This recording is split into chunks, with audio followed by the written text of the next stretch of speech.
often talk about things that they should be thinking about in terms of classes, if they're going to study in Israel during their gap year and things like that. How does financial aid work? So all of that I think helps as I inform our students. And then prior to that, I worked for a couple of years at NYU in a slightly different role, supporting students with activities. So it's really been a pleasure to be here so far and to work with your kids. And I guess we'll start with our philosophy of the office. Maybe we'll share the first piece. I think we all feel very strongly that, as I like to say, the college process is one that everybody learns through and from. It's not that there's a specific prize that anybody needs to win at the end. I think of it as an opportunity for parents and students to keep the lines of communication open. I think that in many ways students learn a lot about themselves through this process. Often they're asked to kind of think about things that they may have not ever thought about before, and maybe we'll get into that a little bit tonight. Do you want to add on the philosophy piece? Okay. I think the first piece. So I'll just actually say by a little more way of introduction is just that we are going to speak somewhat briefly tonight and give you sort of an overview of what's going to happen over the next year or two. This is the very beginning, sort of tip of the iceberg of the communication that we're going to have with you. We have a much more formal, specifically dedicated college guidance night in December that you'll all be invited to, and we hope to see you there. So this is like sort of a very brief introduction to what we do and what we're all about. So I'm sure you will leave here hopefully feeling informed, but also have more questions. So there's plenty of more times that we're going to touch base, so don't worry about that piece. But yeah, I think a lot of what got us both into this field, I always say, like, you know, in my grad school classes for higher ed administration, everybody was, you know, everybody would always start the class by saying, so when you were in kindergarten and you had to say what you wanted to be when you grew up, who said college guidance counselor or admissions officer? And I got a good laugh out of everybody, but it's true, right? Like in kindergarten, even in 12th grade, right? You don't even realize that's like a job. But it is, and I think we feel, all four of us feel extremely blessed to have fallen into this in the ways that we have. We really value the experience of education, of self-reflection, of working with students and helping them on to this next level. And a really important factor, if you take nothing else from this conversation tonight, is just to know that you'll hear this word from us a ton, but that this process is really about finding a fit. That you know that your students and that you yourselves are all so unique and different from one another. We're unique and different from each other, and we really look to highlight that in the course of this process. So our real job and goal here is to make sure that each of your students, like Rabbi Senior said, each of your children feels supported, feels known. Our goal really over the next year at the beginning is to really get to know each of your students, to really understand who they are, what they're all about, what makes them tick, what gets them excited, what doesn't get them so excited. We'll try to help them avoid those things, but also push them to experience them a little bit. So there's really a lot we want to get to know, and this is really about each individual student finding their fit college ultimately. And so the way in which we get to that point is by really getting to know them and getting to know your family. So we'll begin to do that over the course of this year, which we're very excited about. As you can see, we're doing a little song and dance tonight. We want to keep it interesting for you. So the parent role. So I should say, and some of you may know this, I know my colleagues do, I actually have a son who's a junior. We live in New York. And so I'm actually in the same exact situation as all of you. And it's easy for me to give advice, but not to live it myself. So, you know, it's much more difficult, I think, to kind of practice the advice that I give. But in all honesty, I think, you know, as many of you are experiencing, there will be a wide range, as I like to say to the students, of emotions that will take place throughout this process, especially in the senior year. You know, there'll be moments where the students will miss you, knowing that they're going off to college. There'll be moments where they can't wait to get rid of you in their minds. You know, so you'll see the whole range of it. I think in terms of sort of, again, where parents can fit throughout this process is to really talk to your sons and daughters about your values, what you're looking for them to achieve in a college education. If there are restrictions that you feel are important to sort of let them know about throughout the next year or so, whether it be location, you know, if in your family you're saying, look, I'm willing to let you look at any college within 3-4 hours away, those are the kinds of things that are helpful to start to talk about over the next year or so. Even with financing, sometimes students don't understand the full cost of attending a college.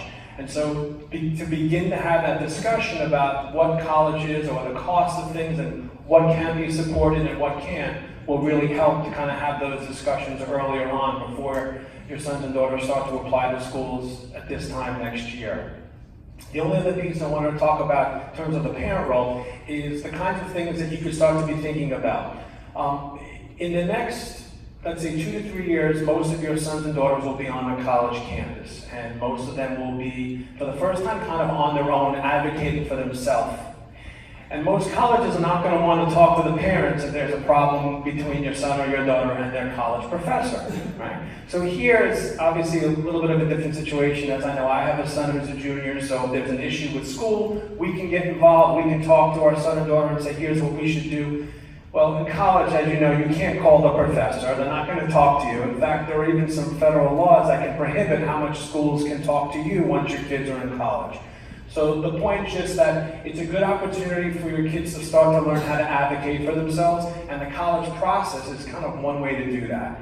So it doesn't mean that you shouldn't be involved. In fact, you should be involved throughout the next year and a half or so, but give your sons and daughters an opportunity to start to explore themselves, reach out to the colleges if they have questions. On the college side, we love parents, but we would much rather hear from your kids because they will be the ones that will be on our campuses. So just think of that as an opportunity to give your sons and daughters a chance to learn about themselves and advocate a bit. So we're going to take a moment to just walk you through quickly, and we'll send us a follow-up email with this in more detail, but to walk you through a little bit of a timeline over what's going to happen over the course of this year. I know there are a lot of parents who are like, well, will you meet with us? What's going on? So we want to give you an overview of what that timeline looks like. We really aim for our office to be a place of calm. This process can really be very, and should be, very manageable. I had a senior in my office yesterday, well, one of like, 35 seniors in my office over the course of the day yesterday, who said, I feel like I really got this. Like, I know there are some people who say this is really stressful, and I'm kind of not, like, when do you think that's going to start to happen for me? And I was like, hopefully, never, right? That's the point. Like, this is amazing. If on September 24th you're not feeling it, you're going to be A-okay. And she was. She filled out her application. It's one application to 3 or 4 different schools. She wrote her essay, sent it to me on the first day of school. We edited it back and forth, and she's in a great place to manage this process. She's following up with every one of our emails, keeping a folder with a timeline. I know not all of your students are going to do that. We're very aware of the opposite of that spectrum and everything in between. But please note that really this doesn't have to be a stressful process. It really is manageable, and we're going to break it down for you over time into its parts and make it hopefully feel really not overwhelming and not scary. So a couple of things that are going to happen, just a quick overview of what will happen over the next sort of year. So in December 10th, again, we'll send this to you an email so you don't have to take notes, but December 10th, we're going to have an official formal college kickoff night to give you a lot of this sort of information, but in a lot more depth.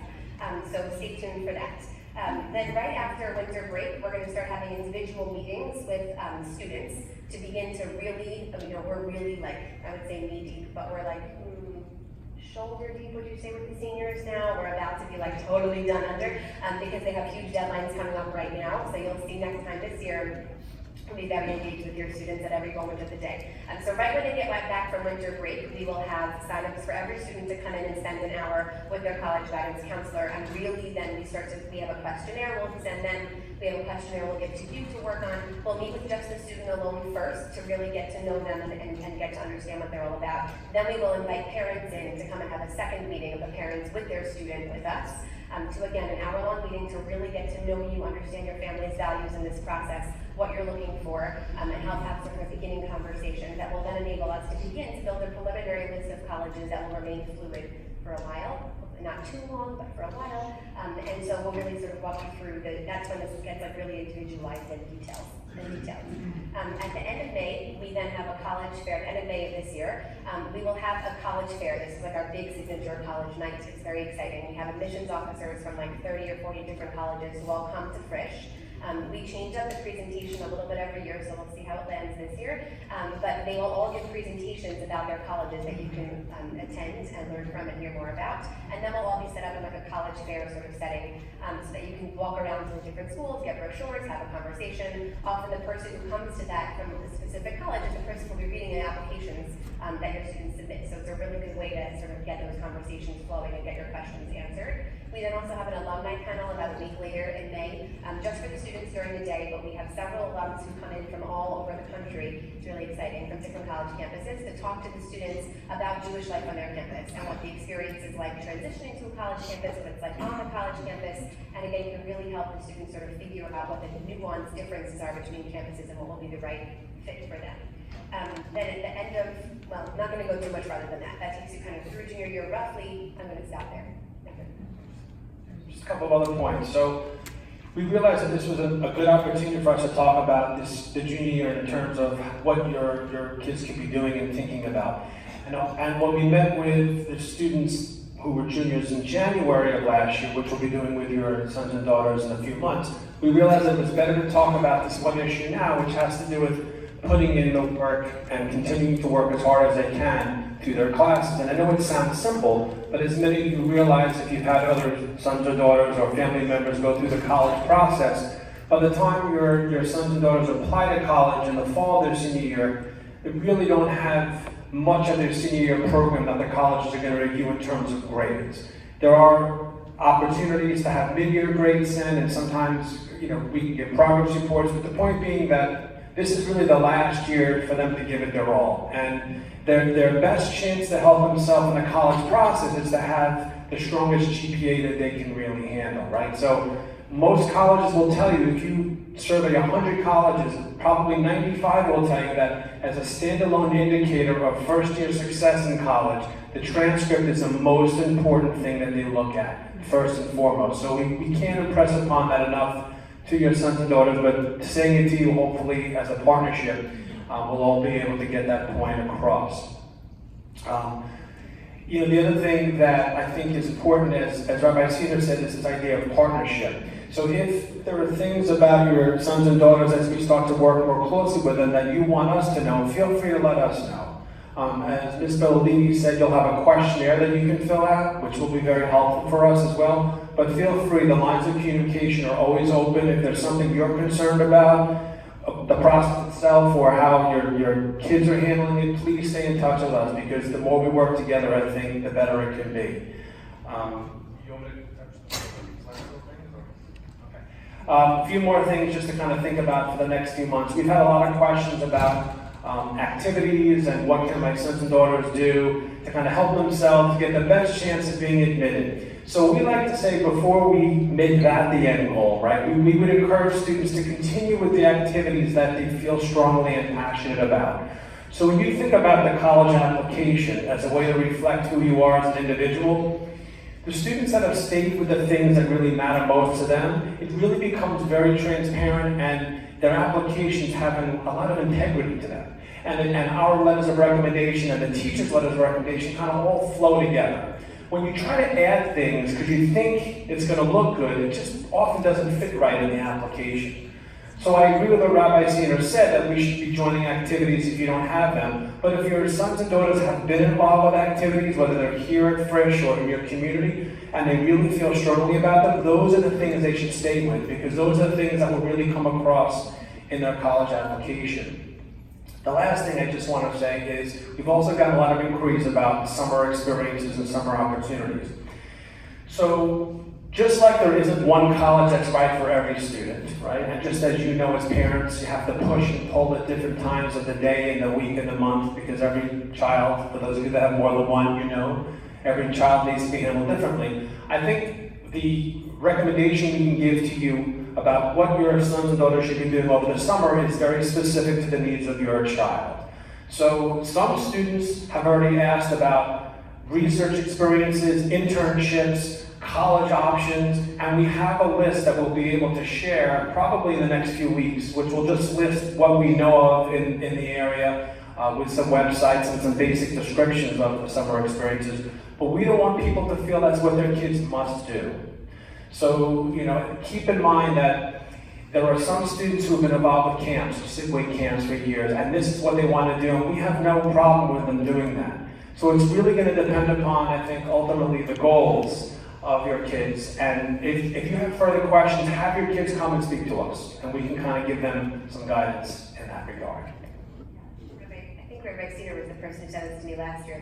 It's a classic, right? Like even if you're going to do something now, or get involved now, or look for, or have a summer experience that's going to take you to outside the box that you're used to, just because you want to throw it on a college, this is the flip side a little bit, right? Because you want to put it on a college application, a lot of times a student will throw themselves in, right? Rabbi Cedar was saying, get involved in 2 activities if you haven't already, and if you're going to say, okay, this might look good for college, so I'll try Model UN, and then it turns out you love Model UN, and you're really good at Model UN. Or it turns out you hate Model UN, and and that was a wrong move to make, and then you redirect it. That's great stuff for them to get to know about themselves right now. So even if it's, if it's feared, and if you know your kid, right, if that's gonna help you, just come home to them and say, why don't you get involved? If not for anything else, do it for college.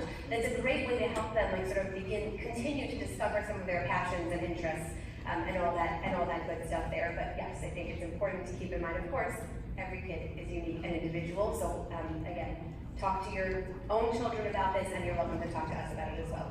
The last piece that I just wanted to throw in here is a little bit more nitty-gritty, which is just that at the end of this month, we're going to offer the opportunity for everybody to take the PSAT exam. It'll be next month. It'll be on October 30th, but it feels like that's going to happen fast when you discount for all the IB. So you're going to get email information about this, but just a quick overview. And there have been a lot of parents calling, not a lot, but we've gotten a bunch of calls in the past couple of weeks from parents of juniors being like, am I late? Am I early? Should I start studying for SATs? Am I taking SATs? Do I take them in a year from now? Do I take them in a month from now? So here's like a real quick and dirty about standardized testing. The first is logistically. We will be giving the PSAT in school on October 30th. All students are highly encouraged to take it. I'm not sure we can make it totally mandatory, but we're just about there. Last year they took it already. They're taking it again at 11th grade level this year. It's a great opportunity for practice. These scores go nowhere. They do not go to college. They do not get sent to colleges. You can't elect to send them to colleges. They will not get there. So it's really an opportunity for practice for the students.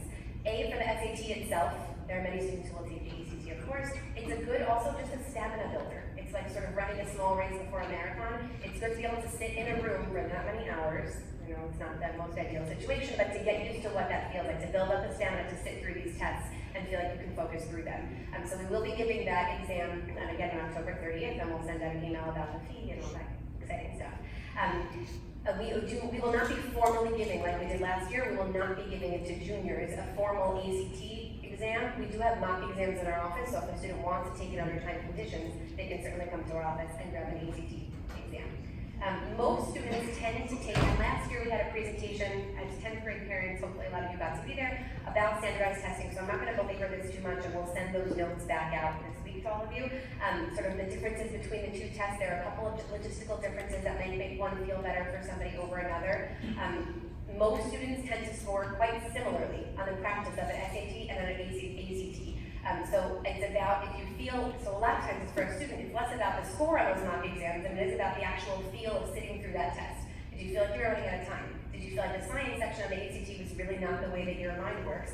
There's not a science section on the SAT. So there's little nuanced pieces that might feel different for one student over another. Taking these practice exams is a great way to figure out which one feels better. But bear in mind, again, if those scores come out somewhat similarly, that's okay. And if you have follow-up questions to that, of course, feel free to be in touch with us directly.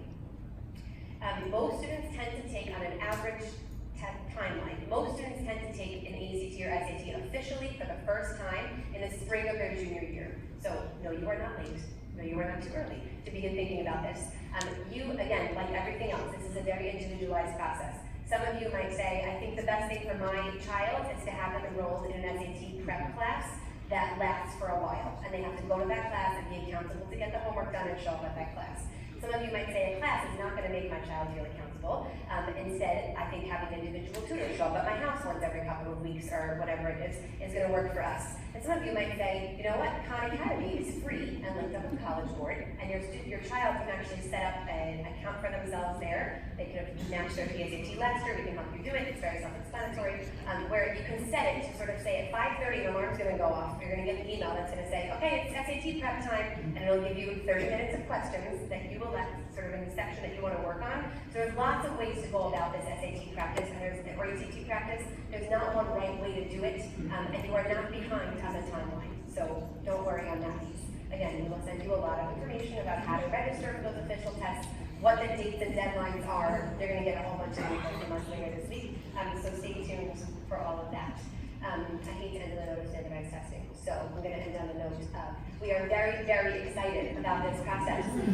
We love college. We really do. We really kind of live vicariously through all of your children in this experience. It's such a great, unique moment in their lives, and we're just so grateful and thrilled to be a part of it. And the students here are also wonderful and kind and respectful and smart and capable, and we're just thrilled to help them continue to discover those elements of themselves and then put them together to this really strong package that puts their best foot forward in this process. So we're very excited, but hold on. Yes, I'm sorry, I really promise this is our last name. I know lots of students don't really have a list yet of schools that they're looking at, probably nor should they really when they're 16 years old in the fall of their junior year. But that being said, it may be helpful when you have a moment, if you're in the city or you have a day or two free that you can go, to take advantage of that opportunity to see a few places. Because students sometimes come to the senior year meetings with us and they said, I haven't visited any colleges yet. And as many of you could imagine, it's very, very difficult to see yourself on a college campus unless you've actually set foot on that campus. So even if you don't know yet, or your kids don't know yet where they're going to apply, we're in a suburban area, you can visit a college in this area, you can go visit one or two in the city just to see and contrast the difference between an urban setting and a suburban setting, and your kids will start to see what they may or may not like. So it's better to get that started this junior year as opposed to waiting to do it all in the senior year. And with that, we're done. Thank you.